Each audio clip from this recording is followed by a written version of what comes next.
머리를 감은 후 욕실 수채구멍을 덮은 빠진 머리카락을 볼 때마다 조만간 횡한 가르마와 마주하는 건 아닌가 하는 두려움 한 번쯤 경험하지 않으셨나요? 최근 20, 30대 젊은 탈모 환자가 꾸준히 늘고 있습니다.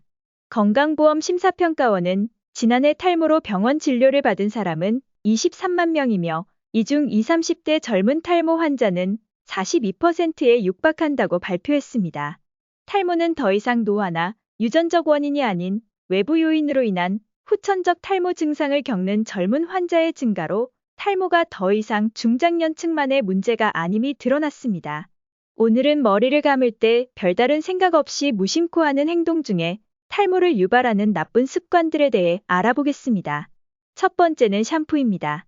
샴푸가 똑 떨어졌을 때, 바닥에 조금 남은 샴푸가 아까울 때 샴푸통에 물을 부어 사용하는 분들 많으실 겁니다. 다 쓴 샴푸통에 물을 부어 쓰면 세정력이 떨어질 뿐만 아니라 통 안에서 녹농균이라는 세균이 자라게 됩니다. 녹농균은 난치성 감염을 일으키는 병원성 세균으로 면역력이 낮아진 환자가 녹농균에 감염되면 폐혈증에 이르는 경우도 있어 주의가 필요합니다. 습기를 좋아하는 녹농균은 지루성 피부염과 모낭염의 대표적인 원인으로 머리카락이 많이 빠지고 가늘어지는 초기 탈모 증상이 나타납니다. 샴푸통 외에도 바디샤워나 세제 용기, 렌즈 보관함 등 수분이 함유한 물체를 담는 용기는 모두 잠재적인 녹농균 서식 위험지로 볼 수 있습니다. 이를 방지하기 위해선 물을 넣어 절약할 땐 1에서 2회 안 하고 재사용할 경우엔 잘 세척한 후 물기를 완전히 말려서 재활용해야 합니다.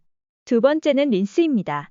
린스가 두피의 모공을 막으면 모공은 제대로 숨 쉬지 못합니다.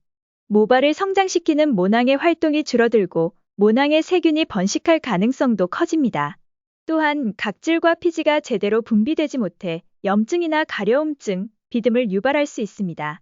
머리를 감을 때는 머리카락만 린스와 트리트먼트를 하고 두피는 샴푸만 해야 합니다. 세 번째는 수건입니다.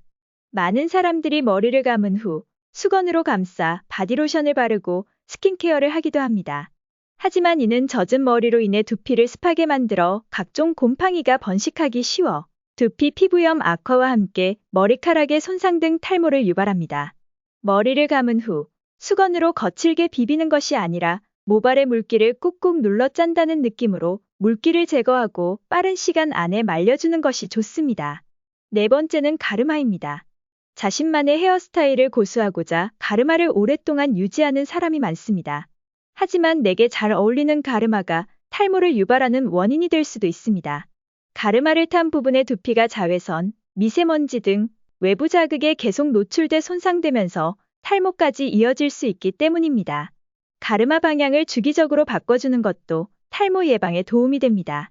오늘은 무심코 지나치던 머리카락이 빠지는 나쁜 습관인 첫 번째 샴푸, 두 번째 린스, 세 번째 수건, 네 번째 가르마에 대해 알아보았습니다.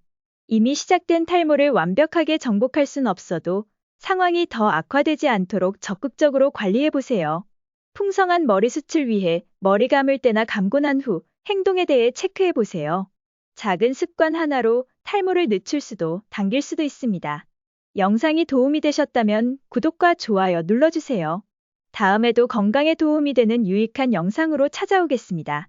오늘 하루도 건강하세요.